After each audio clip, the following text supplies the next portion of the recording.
کیا اب جانتے ہیں کہ نبی کریم نے فرمایا کہ حضرت آدم علیہ السلام کی تخلیق سے لے کر قیامت تک دجال سے بڑا فتنہ کوئی نہیں ہوگا۔ آخر دجال کون ہوگا؟ وہ کب نکلے گا؟ اور ایک مسلمان اس کے فتنے سے کیسے بچ سکتا ہے؟ اس ویڈیو میں ہم صرف صحیح احادیث کی روشنی میں دجال کے بارے میں مستند معلومات جانیں گے۔ کوئی افواہ کمزور روایت شامل نہیں ہوگی، تو ویڈیو کو آخر تک ضرور دیکھیے۔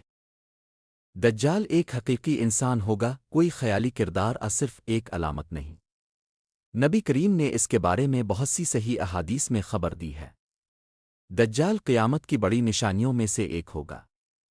جب اللہ تعالیٰ اجازت دے گا تو وہ ظاہر ہوگا اور لوگوں کو اپنے دھوکے اور فتنوں سے آزمائے گا۔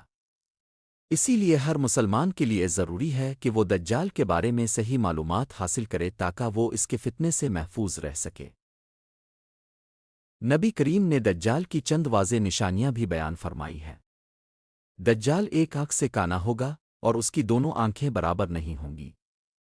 اس کی پیشانی پر کافر لکھا ہوگا جسے ہر مومن پڑھ لے گا، خواہ وہ پڑھا لکھا ہو یا نہ ہو۔ دجال غیر معمولی آزمائشیں لے کر آئے گا جس کی وجہ سے بہت سے لوگ دھوکے میں آ جائیں گے۔ اسی لیے رسول اللہ بار بار دجال کے فتنے سے اللہ کی پناہ مانگنے کی تلقین فرماتے تھے۔ رسول اللہ نے ہمیں دجال کے فتنے سے بچنے کے طریقے بھی سکھائے ہیں۔ ان میں سب سے اہم یہ ہے کہ سورۃ الکہف کی ابتدائی 10 آیات پڑھنا یاد کرنا۔ اسی طرح ہر نماز کے آخر میں دجال کے فتنے سے اللہ تعالیٰ کی پناہ مانگنی چاہیے۔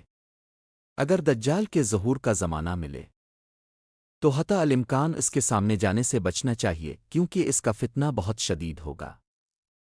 آخر میں یاد رکھیں دجال کا فتنہ ضرور آئے گا، لیکن ایک سچا مومن اللہ تعالیٰ پر بھروسہ، صحیح علم اور نیک اعمال کے ذریعے اس فتنے سے محفوظ رہ سکتا ہے۔ اللہ تعالیٰ ہمیں دجال کے فتنے سے محفوظ رکھے، ہمارے ایمان کی حفاظت فرمائے اور ہمیں قرآن و سنت پر ثابت قدم رکھے۔ آمین۔